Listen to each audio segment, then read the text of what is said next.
الحمد لله رب العالمين وبه نستعين على أمور الدنيا والدين سيدنا ومولانا محمد وعلى آله وصحبه أجمعين أما بعد قال الله تعالى في كتابه الكريم وهو أصدق القائلين أعوذ بالله من الشيطان الرجيم بسم الله الرحمن الرحيم شهر رمضان الذي أنزل فيه القرآن هدى للناس وبينات من الهدى والفرقان الآيات بسم الله الرحمن الرحيم إنا أنزلناه في ليلة القدر وما أدراك ما ليلة القدر الآيات.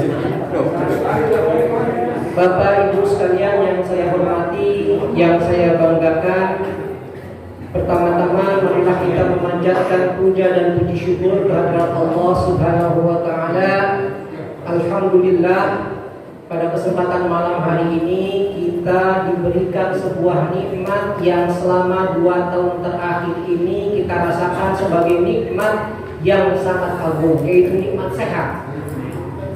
Bapak Ibu yang ada di sini adalah orang-orang yang lulus tes COVID selama 2 tahun. Kenapa? Karena orang tua saya meninggal, tetangga kita meninggal, saudara kita meninggal, sanak famili kita mungkin dirawat di rumah sakit berhari-hari. Kita alhamdulillah pada kesempatan malam hari ini diberikan kesehatan oleh Allah Subhanahu wa taala sehingga kita bisa menjalankan ibadah puasa, bisa menjalankan ibadah sholat tarawih, dan ini adalah nikmat yang tiada taranya Bapak Ibu sekalian, nikmat yang tidak ada bandingannya, nikmat sehat dulu, rezeki dan yang lain-lain dicari kalau sehat. Kalau tidak sehat tidak bisa apa-apa. Jadi ini sehat ini adalah satu nikmat yang tidak bisa dimaterialkan, tidak bisa diuangkan. Tentu saja ada nikmat iman, nikmat Islam yang membuat kita alhamdulillah bisa terus beribadah kepada Allah, memakmurkan Masjid Al-Muhajirin ini. Salawat dan salam semoga terlimpah curahkan kepada Nabiullah Muhammad sallallahu alaihi wasallam, kepada keluarganya, kepada para sahabatnya, kepada para tabi'in, kepada para tabi'in, kepada para ulama, dan kepada kita selaku penganut, pengamal ajaran-ajaran yang dibawa oleh Nabi Muhammad dan para sahabatnya dan para tabi'in dan para tabi'in. Bapak Ibu sekalian yang saya hormati, para masyayikh, para ustadz, Kiai Nurdin, Kiai Budi Ma'ruf, Kesepuan Kiai Ridwan, Bapak Ibu sekalian yang saya hormati, saya ini didapuk untuk memberikan sedikit renungan malam nuzulul Quran. Ini katanya Ustadz ZZ itu yang mana? Oh ternyata orangnya yang ini, dikira orang jauh, ternyata jauh sekali dari Jalan Garuda Selatan. Jadi alhamdulillah saya diberikan kepercayaan untuk kita bersama-sama merenungkan, bersama-sama mencoba mentadabburi dan mentafakuri atau memikirkan kembali satu peristiwa yang saya kira peristiwa ini akan menjadi tonggak terpenting. Peristiwa ini akan menjadi tonggak terpenting bukan hanya di dalam nubuwah Nabi Muhammad, tetapi juga tonggak terpenting bagi sejarah peradaban manusia, sejarah peradaban umat Islam secara khusus dan peradaban manusia secara umum.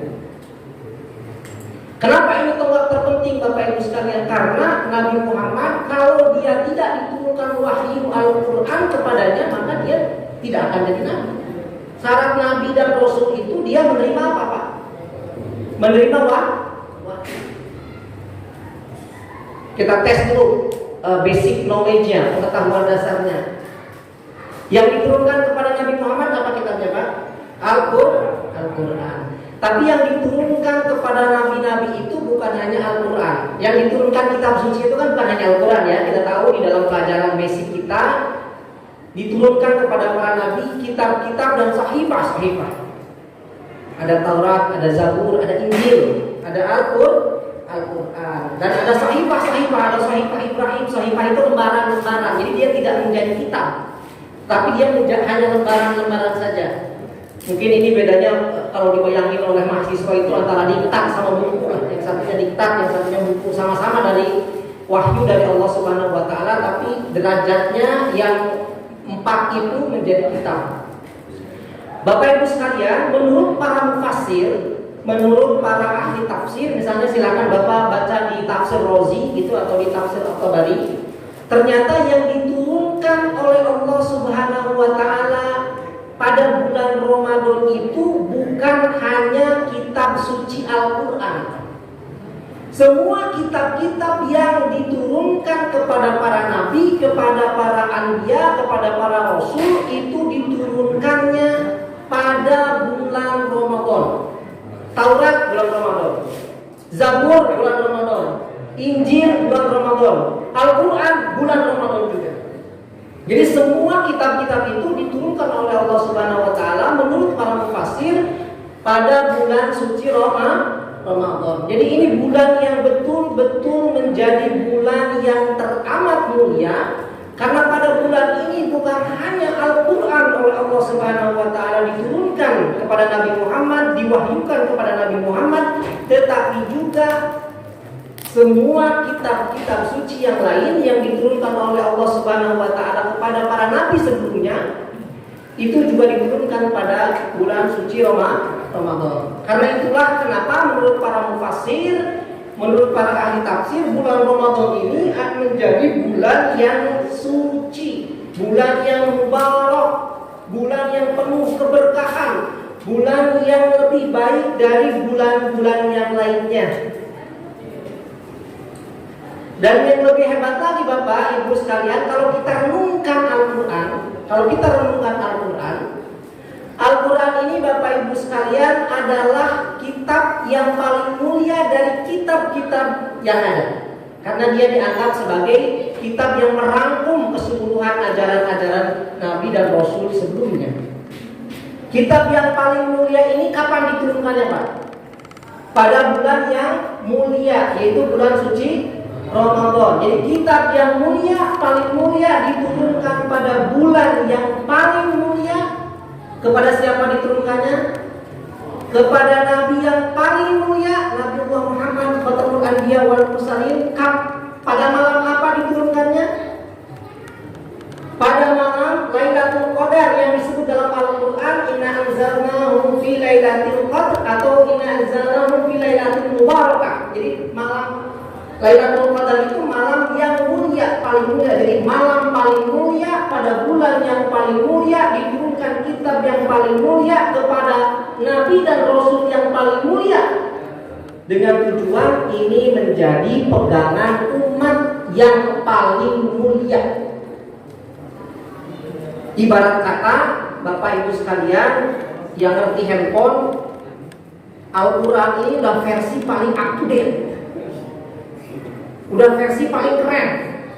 Asumsinya kalau versi softwarenya paling keren, mestinya kalau penggunanya bisa memanfaatkan dan memaksimalkan softwarenya, maka penggunanya pasti dijamin akan menjadi umat, akan menjadi manusia-manusia yang paling hebat, yang paling mulia, yang paling berhasil, yang paling sukses. Seharusnya. Betul nggak Pak? Betul, karena kita yakin bahwa Al-Quran ini kitab yang mulia, kitab yang hebat, kitab yang luar biasa.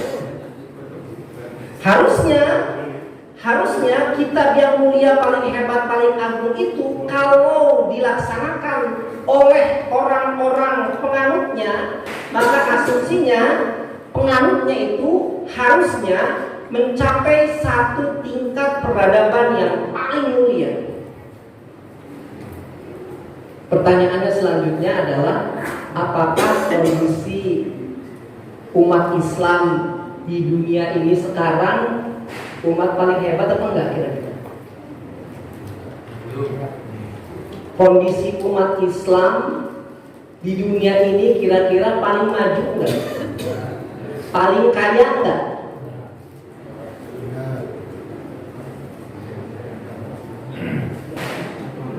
Bahkan Bapak Ibu sekalian, kalau Bapak Ibu belajar sejarah, umat Islam semenjak abad ke-17, umat Islam bahkan semenjak abad ke-16, hampir di seluruh dunia menjadi bangsa-bangsa yang paling tertindas, dijajah.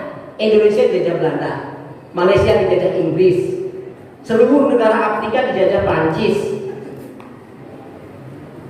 Middle East, Timur Tengah dijajah sama Inggris, dipecah-pecah, dibagi-bagi, dipotong-potong. Pertanyaannya, kenapa negara-negara hebat itu, negara-negara barat itu datang kemudian memecah belah kita, motong-motong perbatasan, menjajah kita? Kenapa? Apa? Ya karena kita lemah. Karena kita lemah. Karena kita tidak memiliki kekuatan. Karena kita tidak memiliki power.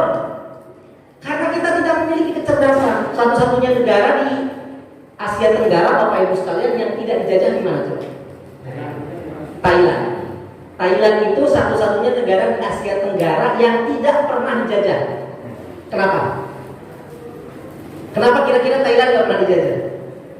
Thailand waktu itu ketika penjajah datang dipimpin oleh raja yang smart, yang cerdas dan juga punya kekuatan. Dia sama orang tuanya disekolahin di Inggris untuk mempelajari budaya Inggris, bahasa Inggrisnya keren sekali, mengetahui seluk-beluk kultur dan budaya Inggris, sehingga ketika Inggris datang ke negaranya, dia berani bernegosiasi, dia berani menunjukkan kecerdasannya, dia berani menunjukkan kekuatannya, dan karena itu tidak jadi dia datang untuk menghajar negeri Gajah Putih itu.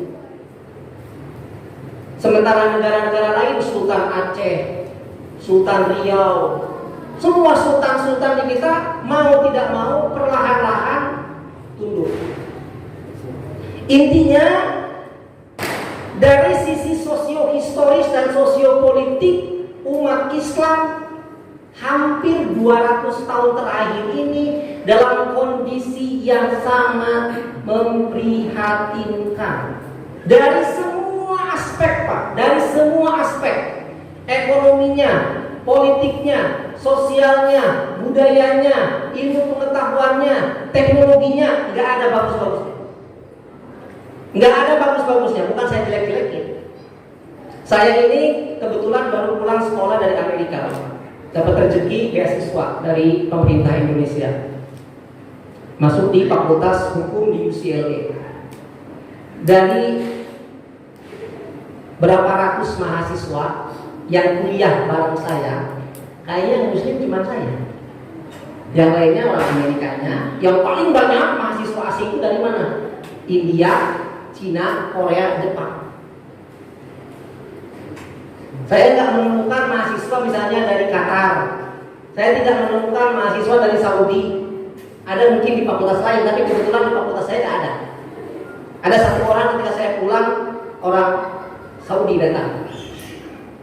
Kalau Bapak lihat, dari semua peraih hadiah Nobel, tahu Bapak ya Nobel ya? Dari semua peraih hadiah Nobel, Nobel itu adalah penghargaan untuk pencapaian-pencapaian tertinggi dalam beberapa bidang. Ada bidang sastra, ada bidang fisika, sains, kedokteran, dan lain-lain. Ada 5 atau 6 bidang. Dari ratusan peraih hadiah Nobel, hanya 2 orang Islam. Hanya 2. Siapa? Satu Malala Yousafzai yang matanya ditembak sama Taliban, yang perempuan itu. Satunya lagi siapa Pak? Tebak tuh. Dari Bangladesh. Satunya lagi Yunus yang memprakarsai mikroekonomi. Dah hanya 2. Dari ratusan pemenang hadiah Nobel, ada sebenarnya 3 kalau mau dihitung. Satunya lagi Abdus Salam. Abdus Salam itu fisikawan, tapi sama umat Islam nggak diakui karena dia Ahmadiyah. Oh Ahmadiyah, dia bukan Islam. Dianya ngaku Islam. Jadi kalau mau kita hitung Abdus Salam, maka 3 yang meraih hadiah Nobel dari ratusan. Ini apa parameternya? Ini parameter untuk kita mengintrospeksi pada diri kita. Kenapa cita-cita kemuliaan, cita-cita fakta kemuliaan, fakta keagungan itu belum berhasil kita wujudkan dalam kehidupan kita yang real, dalam kehidupan kita yang nyata. Itu artinya apa? Itu artinya something wrong. Something wrong. Mungkin ada yang keliru, ada yang salah.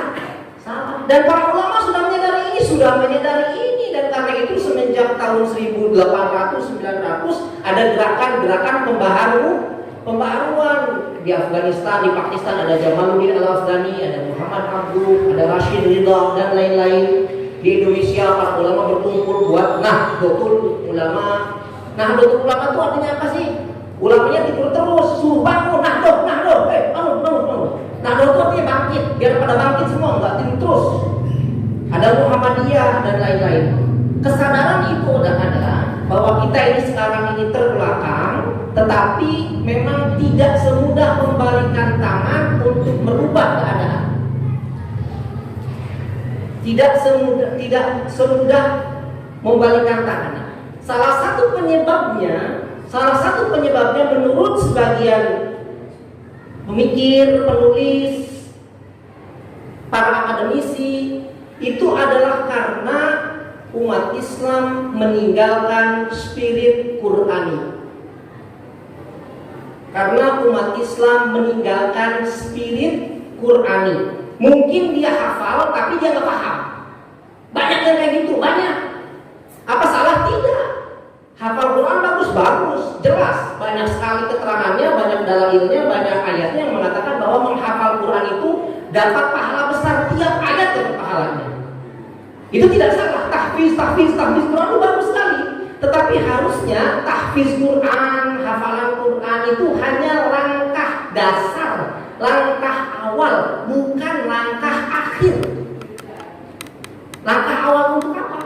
Langkah awal untuk masuk ke spiritnya, ke ajarannya, ke pemahamannya. Karena belum tentu orang yang hafal Quran paham isinya. Karena untuk memahami isi Al-Quran itu hafal aja kan cukup. Butuh ilmu alat, Ustaz Budi jago.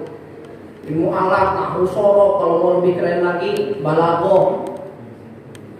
Bahasa Arab basic-basicnya harus paham ilmu tafsir, harus paham ilmu hadis dan lain-lain. Intinya apa? Intinya memang harus ada sebagian besar dari komunitas kita, sebagian besar yang mewakili. Ya nggak mungkin semuanya ya dari ahli apa ya, nggak mungkin. Itu udah nggak ada waktu, nggak ada bakat, nggak ada kemampuan, nggak ada kesempatan. Tapi harusnya ada sebagian dari kita, semakin banyak semakin baik, yang mendedikasikan dirinya, yang mendedikasikan waktunya untuk bukan hanya tahfizil Quran, tapi juga tafhimil Quran. Memahami Al-Quran. Pak, saya nggak ngerti bahasa Arab, kalau orang Sunda, nah keluar. Nggak apa-apa di Depok ini. Saya nggak ngerti bahasa Arab. Sekarang alhamdulillah Pak ada tafsir Quraish Shihab. Itu tafsir Quraish Shihab itu tafsir Al-Mistah ya Pak Ustaz ya. Itu salah satu tafsir yang sangat baik Pak. Jadi kalau Bapak mau paham tafsir, paham pemahaman Al-Quran, kalau belum bisa masuk ke dalam substansinya melalui alat bahasa Arab, baca itu tafsir Al-Misbah minimal. Nggak ada bukunya, download gratis Pak. Zaman sekarang mah nggak ada istilah kita nggak ada bukunya cari aja di internet ketemu itu. Itu salah satu cara, usaha kecil, langkah kecil agar kita, terutama di bulan suci Ramadan ini, bukan hanya membaca, bukan hanya mengulang-ulang bacaan, tapi juga tadarus. Tadarus itu artinya apa sih Pak? Tadarus ini kalau kata Ustaz Budi mah disebutnya apa itu? Ustaz Budi penekanan ya, darosa gitu. Jadi itu dari kata tadarus itu satu akar kata, nanti dengan madrasah satu akar kata itu. Dengan kata tadris, kalau orang tarbiyah di UI itu belajarnya tadris. Jadi kata tadarus artinya apa? Benar-benar mempelajari Al-Quran. Jadi kalau kata tadarus itu sebenarnya harusnya bacanya pendek tapi dalam, itu tadarus. Kalau bacanya cepat ngebut itu kiroah. Gak apa-apa, tapi harusnya tadarus itu dibarengi dengan misalnya baca satu ayat tapi dibaca yang mendalam dipelajari, karena tadarus itu dari kata darosa, benar-benar secara sungguh-sungguh memahami, menguliti isi kandungan dan makna Al-Quran. Itu makna tadarus yang sesungguhnya. Agar apa? Agar spirit Quran sedikit demi sedikit netes ke kita. Karena kata para ahli sufi, menurut para ulama, ketika kita membaca Al-Quran itu, bayangkan seolah-olah Quran itu turun kepada kita. Seolah-olah itu diturunkan kepada kita, kepada manusia. Dengan tujuan apa? Dengan tujuan agar kita bisa memahami. Saya juga susah. Memang bahasa Arab itu, Pak, bahasa Arab Quran itu bahasa Arab yang orang Arabnya sudah nggak paham. Bahasa Arab Al-Quran itu orang Arabnya juga jangan paham. Karena orang Arab sekarang itu lebih banyak pakai Arab kontemporer. Sementara Arab yang Al-Quran itu banyaknya Arab fushah yang klasik.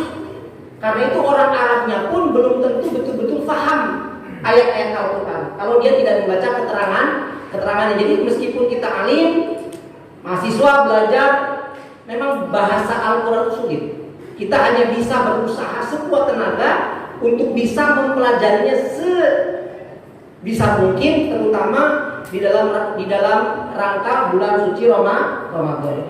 Bapak Ibu sekalian, terkait dengan Al-Quran juga mungkin saya sedikit ingin menyinggung tentang apa sih keistimewaan yang ada di dalam Al-Quran yang mungkin perlu kita highlight, perlu kita ketahui.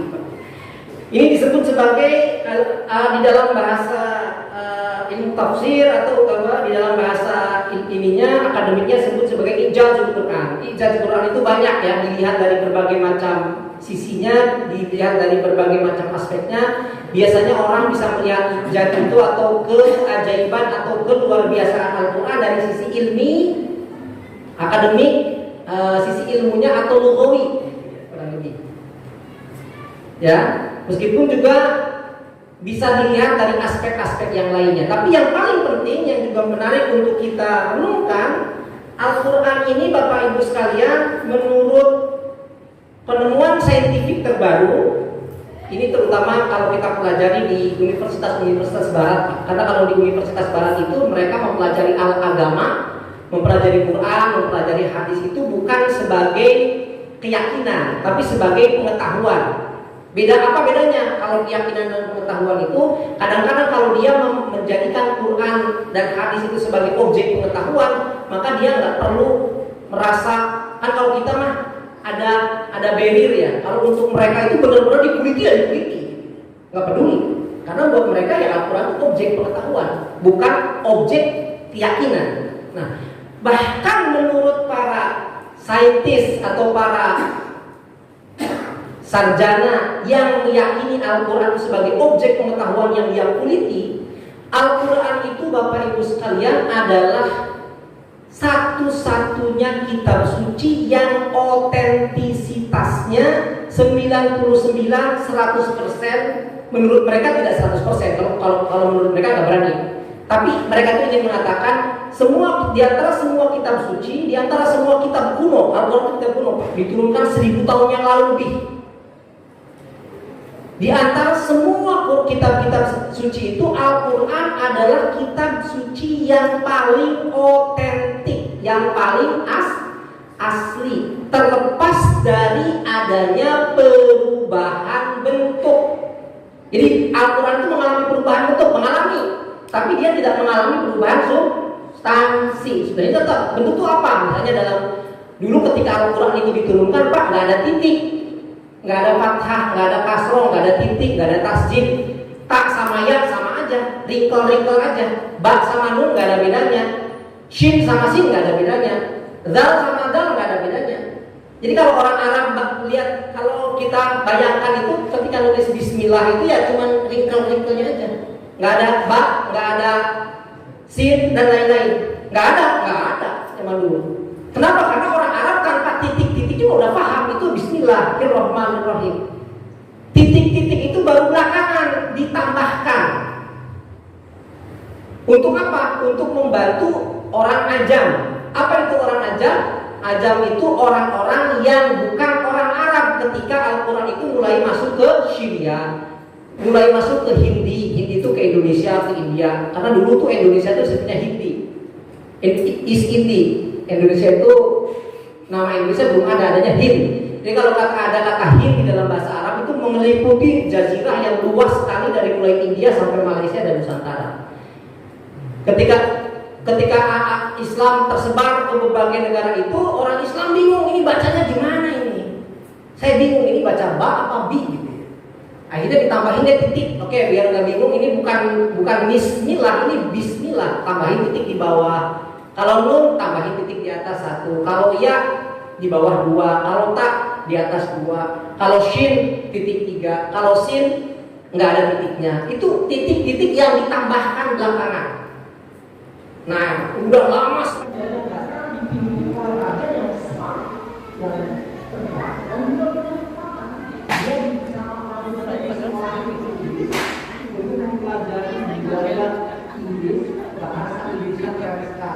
mengetahui seluruh kultur dan budaya Inggris, sehingga ketika Inggris datang ke negaranya, dia berani berinvestasi, dia berani menggunakan kecerdasannya, dia berani menggunakan kekuatannya, dan karena itu dia datang ke negeri gajah.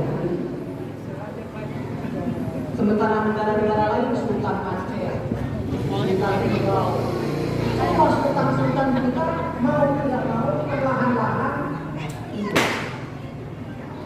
kali itu nggak ada gundul, masih gundul. Di pesantren kan belajarnya Arab gundul, nggak ada fathah kasrohnya. Belakangan lagi ditambahin lagi fathah kasroh, kapes sama kapes domah gitu ya. Itu untuk menambahkan evolusi bentuk ada, tapi evolusi substansi tidak ada. Artinya apa? Artinya Al-Quran zaman Nabi Muhammad dengan Al-Quran zaman sekarang sama. Rasa Usmani terutama ya, ada bentuk-bentuk yang lain. Nah, pertanyaannya, kenapa Al-Quran itu menjadi kitab otentik? Al-Quran mengatakan inna nahnu nazzalna dzikra wa inna lahu lahafizun. Ayatnya begitu. Secara teologi kita meyakini bahwa Al-Quran itu ketika diturunkan dijaga oleh Allah otentisitasnya. Itu secara teologis. Secara sosiologis, secara sosiokultural, menurut perspektif antropologi sosial politik, Al-Quran itu Bapak Ibu sekalian diturunkan pada masa yang sangat unik. Silahkan baca misalnya ada penulis yang sangat terkenal, Karen Armstrong. Karen Armstrong itu nulis buku bagus sekali tentang kenapa Al-Quran itu otentik, bukan dari perspektif teologis. Kalau menurut teologi kita kan Al-Quran turun Allah yang jaga. Tapi kan harus ada alasan historisnya, harus ada alasan kenapa itu dijaga oleh Allah. Jadi Al-Quran itu turun di masa peralihan budaya dari pre-literer. Pre-literer itu artinya dari masa orang nggak tahu baca tulis sama sekali, menuju fase literer. Jadi dia dalam masa peralihan. Dari orang nggak kenal baca tulis atau baca tulis menjadi budaya yang umum diketahui, menjadi baca tulis menjadi bagian dari budaya. Itulah kenapa pada zaman Nabi Muhammad pun sedikit sekali yang bisa tulis. Nabi Muhammad sendiri kan tidak bisa baca tulis. Kalau dia dapat wahyu, siapa yang menuliskannya? Yang menuliskannya itu adalah para sekretaris yang ditunjuk oleh Nabi untuk menuliskan setiap wahyu yang turun. Disebut sebagai kutabul wahyu. Artinya para penulis Quran, para penulis wahyu. Dan Nabi Muhammad waktu itu sangat strict. Dia melarang untuk menuliskan apapun yang keluar dari mulutnya selain Al-Quran. Dia melarang menuliskan apapun yang keluar dari mulutnya selain Quran. La taktubu anni ilal Quran. Kenapa? Karena dikhawatirkan kalau semua yang dikeluarkan dari mulutnya ditulis oleh para sahabat, kecampur tuh mana Quran, mana hadis.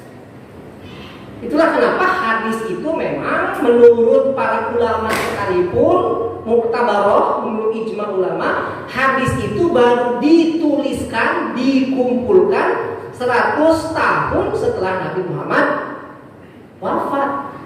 Itu pun kenapa dituliskan? Karena dituliskan itu dengan tujuan untuk menjadi sarah terhadap Al-Quran. Tapi itu dituliskannya belakangan. Terutama dituliskan itu ketika konflik perang fitnah antara Abbasiyah sama Umayyah, antara Ali dan Umayyah dan lain-lain. Itu perang fitnatul kubro pertama. Itu muncul banyak hadis. Salah satu alasannya kenapa muncul banyak hadis pada waktu itu adalah untuk menjustifikasi setiap kelompoknya. Nah, itulah kenapa 300 tahun kemudian muncul para ulama yang mencoba melakukan filterisasi terhadap hadis. Difilter nih, mana yang hadisnya itu benar, sahih dari sisi riwayat. Misalnya ini diriwayatkannya oleh berapa orang nih, kalau banyak mutawatir, kalau nggak banyak ahad, atau satu jalur riwayatan nyambung apa enggak? Oh ini nyambung, nggak nyambung nih, tapi orangnya tuh kamera pinggir jalan nih, kagak pernah pakai kopiah, sembarangan aja. Oh ini orangnya nggak bisa dipercaya, nggak dobit gitu misalnya. Diseleksi pak, diseleksi, dipilah-pilah. Konon dari 40.000 lebih atau 600.000 lebih hadis yang diperiksa oleh Bukhari, itu hanya sebagian kecil saja yang dianggap lulus seleksi hadis sahih. Itu baru belakangan pak. Karena apa? Karena pada zaman Nabi Muhammad tidak mau sahabat-sahabatnya menuliskan sesuatu selain Al-Quran. Dengan tujuan apa? Dengan tujuan agar tidak mukhtalif, agar tidak tercampur antara Al-Quran dengan hadis atau dengan tradisi Nabi Muhammad, tradisi kenabian. Dituliskan oleh para sahabatnya, ditulisnya di mana pak? Di kertas? Nggak ada kertas zaman itu. Di kulit domba, di pelepah kurma, di batu, di media apapun yang bisa dipakai. Papirus belum ada waktu itu, karena harga papirus waktu itu konon lebih mahal dari harga emas. Dia harus didatangkan dari Mesir, karena Mesir itulah satu-satunya pembuat papirus, dan tempat Nabi Muhammad waktu itu lumayan jauh ke Mesir, belum nyampe dan belum kebayang itu mau beli kertas, buru-buru beli kertas, makanan susah ibaratnya kan gitu. Karena itu dituliskan di berbagai macam tempat, berevolusi terus, kemudian ada ijtihad untuk dikumpulkan menjadi inisiatifnya semenjak Abu Bakar, tapi kemudian final pada masa Utsman, yang kemudian apa yang kita pegang sekarang itu disebut sebagai rasa Utsmani atau diseragamkan menurut versi Utsman. Ya, itu evolusi apa pak? Itu evolusi dari sisi bentuk saja, tapi substansinya tidak ada. Nah kenapa? Karena ketika zaman Nabi Muhammad lahir, ketika Nabi Muhammad hidup dan mengemban kenabian, budaya menulis sudah mulai ada di masyarakat meskipun nggak banyak. Pada zaman nabi-nabi sebelumnya pak, pada zaman nabi-nabi sebelumnya nggak ada sama sekali kegiatan tulis menulis. Jangankan zaman Nabi Muhammad, kakek saya di kampung di Kuningan, nenek saya di kampung di Kuningan boro-boro bisa baca tulis kan. Jarang gitu kan orang-orang dulu bisa baca tulis, apalagi baca buku gitu. Baru kita aja yang sekolahan dipaksa itu juga baca buku sama nulisnya. Kalau nggak disuruh nulis sama dosennya atau sama ini nggak nulis kita juga. Baca tulis itu sesuatu kegiatan yang betul-betul langka, bahkan sampai sekarang pun. Nah, zaman Nabi Muhammad itu udah punya keistimewaan pada masa itu. Itu pun pada zaman Nabi Muhammad tulisan itu adalah sumber sekunder. Apa itu sumber sekunder pak? Sumber backup saja. Sumber utamanya apa? Hafalan. Hafalan siapa? Hafalan Nabi, hafalan para sahabat. Al-Quran itu kenapa disebut Al-Quran?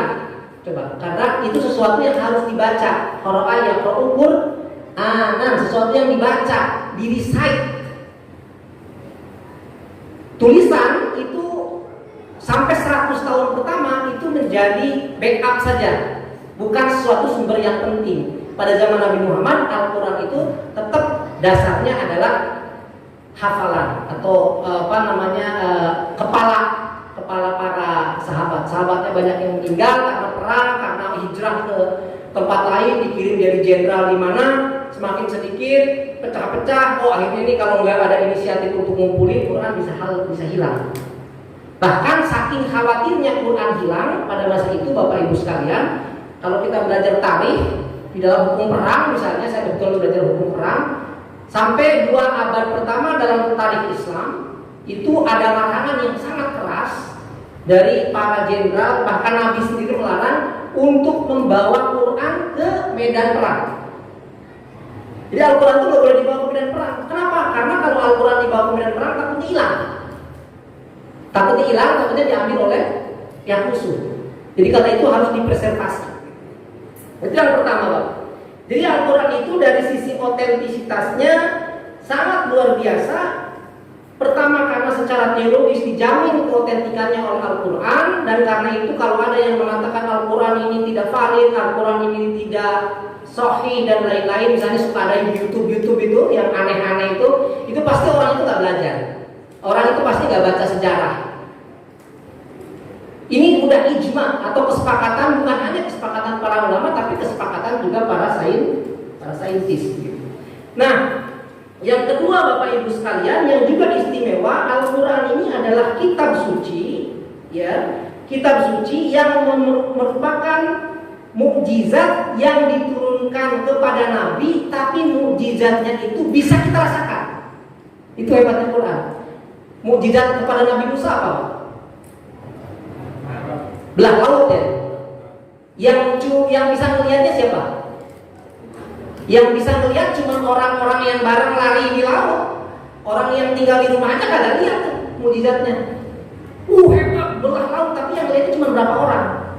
Setelah Nabi Musanya wafat, udah gak ada yang lihat lagi. Setelah semua orang yang ikut di lari di laut itu hilang, udah tidak ada lagi mukjizat, tidak kerasa lagi, tidak kelihatan lagi, hanya diceritakan atau hanya disebutkan di dalam kitabnya. Tongkat jadi ular, siapa yang lihat? Ya yang di situ aja. Yang hidup bisa mati, siapa yang bisa melihat? Orang yang di situ aja. Dan mukjizat-mukjizat nabi-nabi sebelumnya itu Bapak adalah mukjizat-mukjizat yang seperti sulap. Seperti sulap. Dalam artian itu sesuatu yang khariqul adah, di luar nalar kita, di luar di luar kemungkinan nalar kita memahaminya. Karena itu banyak sekali misalnya para mufassir yang menafsirkan mukjizat-mukjizat itu secara saintifik, karena ingin coba memahaminya dengan pikiran. Loh, kenapa mukjizat-mukjizat yang diberikan kepada para nabi sebelumnya itu seperti itu modelnya? Orang hidup mati, tongkat jadi ular, laut dibelah, apalagi burung bisa ngomong atau apa, bisa bicara sama binatang dan lain-lain. Karena itu Bapak Ibu sekalian, menurut para ahli perbandingan agama gitu atau ahli sejarah, karena memang fase sejarah peradaban manusia pada waktu itu masih kuat diwarnai oleh fase mythical. Mythical itu mitos. Nah, yang hebat dari Al-Quran, Nabi Muhammad itu Bapak tidak punya mukjizatnya kayak gitu-gitu. Ada menurut hadis katanya Nabi Muhammad bisa belah bulan ya. Tetapi itu pun hadisnya dhaif.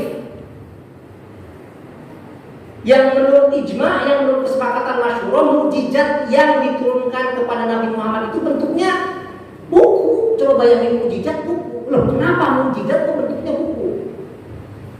Kalau kita renungkan kan gitu ya, mukjizat buku. Justru hebatnya di situ. Karena mukjizat itu bentuknya buku, maka mukjizat itu ketika orang yang diberikan mukjizatnya wafat, mukjizatnya bisa terus dirasakan bukan hanya oleh umat Islam, tapi oleh semua manusia. Makanya hudal linnas. Nas itu dalam Al-Quran merujuk pada kata yang umum untuk semua manusia. Bukan hanya orang beriman, bukan hanya orang bertakwa, bukan hanya orang Islam yang bisa merasakan dan bisa menyaksikan mukjizat daripada Al-Quran itu adalah manusia. Manusia secara umum. Nah, itu juga salah satu alasan Bapak Ibu sekalian kenapa Nabi Muhammad itu dianggap sebagai nabi penutup. Puncak pencapaian Nabi Muhammad sebagai nabi, salah satunya menurut pemikir seperti Muhammad Iqbal adalah karena Muhammad setelahnya meniscayakan manusia itu tidak butuh lagi nabi-nabi. Nabi-nabi itu selesai, itu zaman dulu. Kenapa? Karena manusia sekarang dituntun sama ini aja nih, Al-Quran. Manusia itu sekarang dituntunnya oleh apa? Oleh handbook, oleh buku petunjuk. Bapak beli lemari dari IKEA, pas dibongkar kan masih berantakan tuh. Caranya bisa jadi lemarinya bagus, gimana caranya? Buka petunjuknya, baca satu-satu. Bapak punya handphone, belum tahu kalau zaman sekarang kan udah bisa. Zaman dulu awal-awal ini gimana caranya? Gimana cara mau pakainya? Petunjuknya, nggak usah tukang buat handphonenya datang ajarin kita buat handphone, petunjuknya sama. Jadi puncak kenabian Nabi Muhammad itu adalah tidak dibutuhkannya lagi Nabi setelah Nabi Muhammad. Kenapa? Karena manusia sekarang bisa dengan dirinya sendiri mengakses pengetahuan-pengetahuan yang diberikan oleh Allah kepada nabi-nabi, kepada manusia dengan sendirinya. Itulah juga kenapa di dalam Islam, Bapak Ibu sekalian, tidak dikenal lembaga pendeta. Kita tidak mengenal lembaga kependetaan. Nah, kalau di dalam Katolik kan satu komando, tafsirnya harus sama, kemudian teologinya harus sama, doktrinnya sama, dan itu dianggap sebagai kelompok yang bisa menafsirkan kitab suci secara resmi. Jadi ada lembaga yang bertanggung jawab untuk menafsirkan kitab suci yang diberikan oleh Tuhan kepada orang Kristiani, yaitu lembaga kependetaan. Di dalam agama Islam, Bapak Ibu sekalian, setiap orang itu bertanggung jawab sebenarnya atas pengetahuannya sendiri untuk mendapatkan hidayah, pengetahuan dan lain-lain. Seharusnya, meskipun dalam prakteknya kan kita tetap belajar sama ustaz, kita tetap belajar sama kiai, kita belajar sama orang alim, tetapi secara normatif harusnya kalau dia mampu, setiap orang bisa untuk mengakses langsung sumber pengetahuan terdahsyat yang disebut sebagai Al-Quran. Jadi tidak perlu lagi penuntun, karena tuntunannya sudah ada dalam bentuk guideline. Tuntunannya sudah ada dalam bentuk guideline. Asal kita bisa bacanya, maka kita bisa mengakses pengetahuannya. Sama, misalnya ini petunjuknya dari IKEA pakai bahasa Inggris. Baru saya nggak ngerti nih petunjuknya bahasa Inggris. Satu-satunya cara untuk mengerti petunjuk itu gimana? Ya belajar bahasa Inggrisnya, biar kita paham apa sih yang disampaikan. Sama, Al-Quran juga asumsinya kitabnya ada, dan itu aksesnya untuk semua orang. Tidak lagi diwakili oleh kiai, tidak lagi diwakili oleh para ulama. Ulama kiai itu harusnya idealnya itu hanya membantu kita, gitu ya. Karena di dalam Islam itu tidak ada apa yang disebut sebagai lembaga penafsir resmi. Itulah kenapa di dalam Islam ada mazhab-mazhabnya. Mazhab itu pernah sampai mencapai 114 mazhab. Yang sekarang bertahan kan cuma 4 ya. Hanafi, Imam Abu Hanifah, Maliki yang kedua, yang ketiga Syafi'i yang keempat, Hambali. Di Syiah ada 4 mazhab juga, ada Isna Atsari, Ja'fari, Zaidi sama Ismaili. Ada 4 di Syiah, ada 4 di Sunni mazhab-mazhab itu. Kenapa mazhab-mazhab itu muncul? Karena mazhab-mazhab itu adalah upaya manusia untuk mengakses dan mendapatkan pengetahuan yang diturunkan kepada Nabi Muhammad 1000 tahun yang lalu, tetapi mukjizatnya itu sampai sekarang kita rasakan. Bahkan kalaupun kita nggak ngerti, Ustadz Budi atau Ustadz Nurdin membaca Al-Quran, kita bisa merasakan sebenarnya keindahannya kalau kita aware ya. Ya ayyuhal muzammil qumil laila illa qalila nisfahu aw yanqus minhu qalila la ya ayyuhal mudaththir qum fa'andir dir. Dia kayak puitri sebenarnya Al-Quran itu. Begitu indah dilantunkan. Bahkan jika kita tidak bisa mengerti isinya, apalagi kalau bisa mengerti. Bahkan banyak penemuan-penemuan baru pas sekarang di dalam Al-Quran itu banyak sekali kata-kata yang unik. Bahkan kata-kata itu hanya ada di surat itu dan tidak diulang di surat-surat yang lain, Pak. Itu salah satu kemujizatannya. Misalnya kata as-somad, Bapak, di dalam surat Al-Ikhlas, qul huwallahu ahad, Allahus somad. Bapak cek di surat yang lain, kalau nemu kata somad selain di surat Al-Ikhlas, jago. Nggak ada, cuma ada di surat itu, as-somad. Di setiap surat, di setiap ayat, bahkan kalau di setiap surat, bahkan kalau suratnya itu pendek cuma 4 ayat 5 ayat, pasti Bapak akan menemukan satu kata yang tidak diulang lagi di surat manapun. Itu luar biasa. Misalnya kata Al-Kautsar itu hanya juga sama, hanya ditemukan di situ. Di surat lain nggak ada. Di surat Al-Baqarah kalau ada hampir berapa puluh kata yang itu hanya ada di surat itu, tidak diulang lagi di surat-surat yang lain. Itu kalau kita lebih detail ya, min ajaibil Quran, dari sisi lugawi misalnya. Itu yang juga kita harus harus ya itu memang advance lah itu ini, tapi yang penting kita catat, yang penting kita camkan bahwa Al-Quran itu Bapak Ibu sekalian, kehebatan Al-Quran itu adalah mukjizat yang diturunkan kepada Nabi Muhammad, tapi ketika nabinya wafat, mukjizatnya itu bisa kita rasakan terus bahkan sampai yaumil akhir. Sementara nabi-nabi yang lain ketika nabinya wafat, maka mukjizatnya itu sudah tidak lagi dirasakan. Bahkan oleh orang-orang yang hidup pada masanya, kalau dia tidak melihat langsung kejadiannya, tidak bisa merasakan mukjizatnya. Zaman Nabi Muhammad, akses ke mukjizat itu terbuka selama kita bisa mengaksesnya dengan ilmu pengetahuannya. Tentu nanti kalau kita mau masuk lagi ke dalam aspek ilmiahnya, aspek ilmu pengetahuannya, ini luar biasa. Mungkin terakhir 5 menit lagi saya tutup sebelum kita kelamaan. Al-Quran itu juga Bapak Ibu sekalian adalah satu kitab yang memberikan revolusi peradaban manusia, yang menginisiasi revolusi peradaban manusia. Apanya yang unik dari Al-Quran pada masa itu? Al-Quran itu Bapak Ibu sekalian, menurut banyak pemikir dikatakan sebagai kitab suci yang mendorong munculnya model pemikiran induktif analitik. Apa itu induktif analitik? Induktif analitik itu adalah pengetahuan-pengetahuan yang didapatkan dari pengalaman-pengalaman real, melihat. Pada zaman itu pengetahuan-pengetahuan seperti itu tidak terlalu dikedepankan, karena filsafat Yunani itu kebanyakan pada masa itu pemikiran itu adalah pemikiran idealistik, memikirkan tentang ontologi, memikirkan tentang ada, apa itu ada.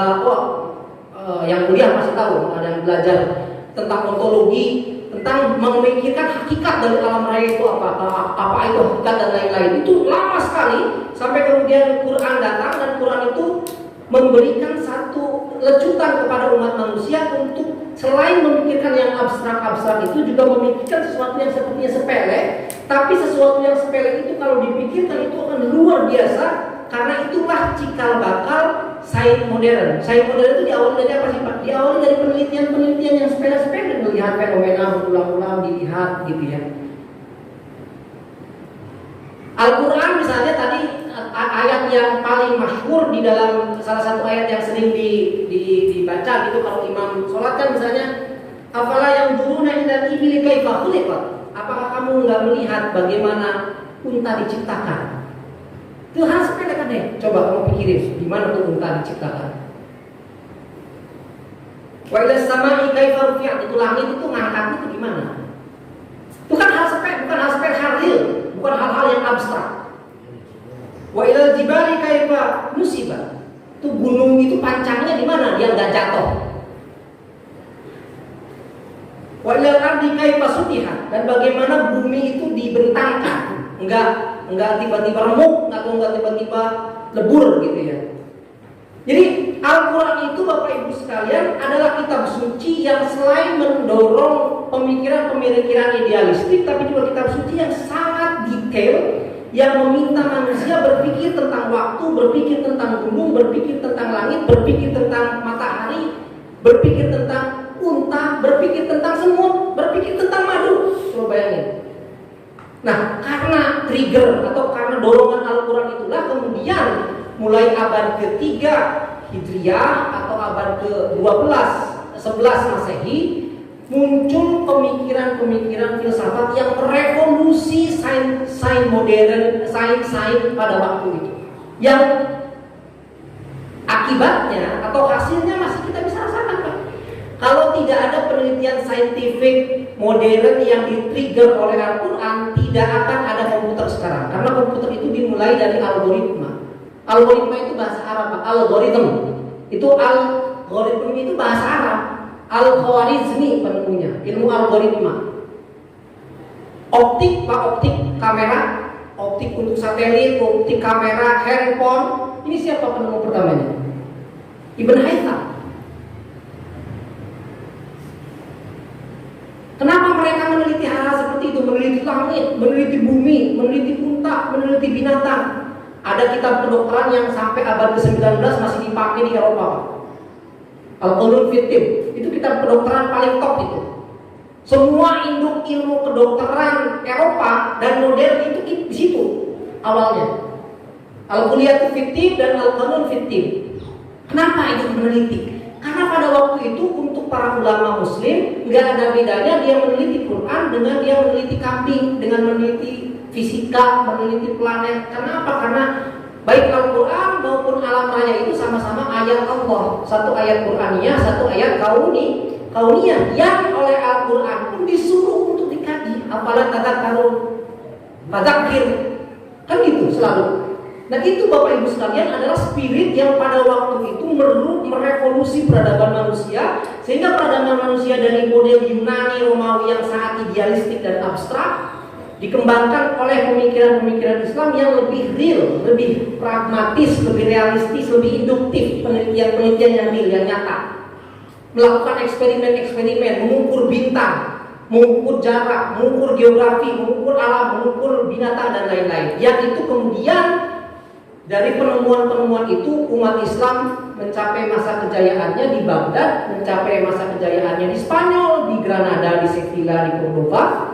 Yang dari sana kemudian ilmu saintifik modern barat itu ditransfer dari Spanyol, ditransfer ke Roger Bacon di Inggris, dari Spanyol masuk ke Prancis, dari Spanyol masuk ke Jerman. Itu dari Spanyol semua. Jadi dari Middle East, dari Arab, saintifik modern itu muncul besar di Baghdad, di Spanyol, kemudian dari situlah nyebar ke seluruh penjuru yang dunia yang lain. Itu ada satu buku khusus yang membahas tentang sumbangan Islam terhadap saintifik modern. Kita lihat aja kata-kata yang sederhana, algoritma itu pakai dari bahasa Arab. Kemudian kalau mau yang lebih gampang lagi, bahasa Arabnya bahasa Inggrisnya asam Jawa. Bahasa Inggrisnya asam Jawa. Asam buat masak tuh bahasa Inggrisnya apa? Tamarin ya.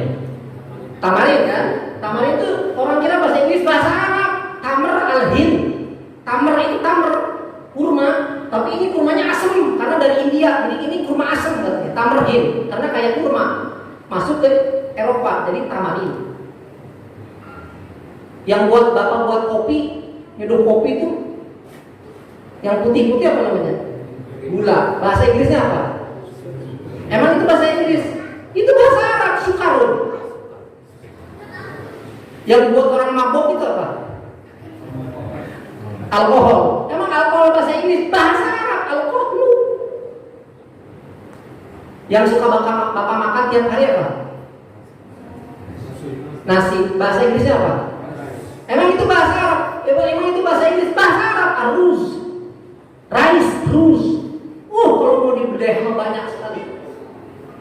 Betapa sumbangan sains Islam pada masa itu 800 tahun kejayaan Islam itu luar biasa merevolusi peradaban manusia.